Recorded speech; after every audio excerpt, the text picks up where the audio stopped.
Thilo Jung, the German journalist who asked Crown Prince Reza Pahlavi whether he's an asset of Israel, and to which Pahlavi responded in a very smart way, and I created a video, just my previous video, watch that, apparently received a lot of backlash online from Iranians specifically because his question sounded a lot like IRGC propaganda.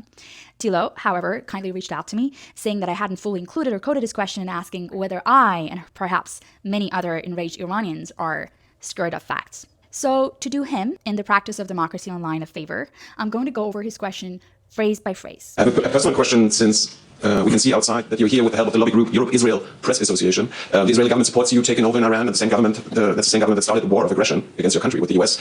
So many people around the world think that you are an Israeli asset. Are you? Thilo, first, what exactly is wrong with the fact that Pahlavi is there with the support of Europe-Israel group? Have you not seen how Europe has spent years hesitating, almost babysitting and appeasing the IRGC? Is there something inherently wrong with the fact that Israel is one of the very few, perhaps the only actors openly opposing the regime in Iran? Let me ask you something, as a European that you are. You're supposedly from Germany. When the United States landed in Normandy, or when Allied forces bumped the shit out of Berlin during World War II and dismantled Nazi power, British Royal Force for attacking Berlin at night, and then the US Army Air Force during the day in 1945, would you call that aggression against Germany, or would you say those interventions ultimately helped end the regime and contributed to freeing Europe? When the US entered Sicilia and moved north through Italy with the help of the partigiani fighting Nazis and fascists, would an Italian call that aggression against Italy or liberation? History is clear now.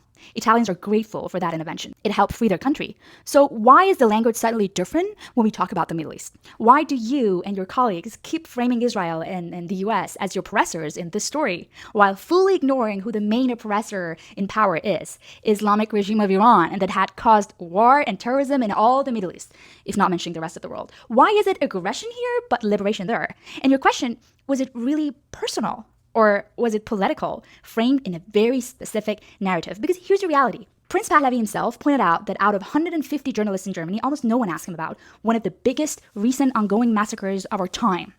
Executions happening in Iran right now. So maybe it's time to ask you and journalists like you who shape public opinion in your countries and, to be honest, polluting European minds as I see, are you scared of facts? And if yes, why? Thanks.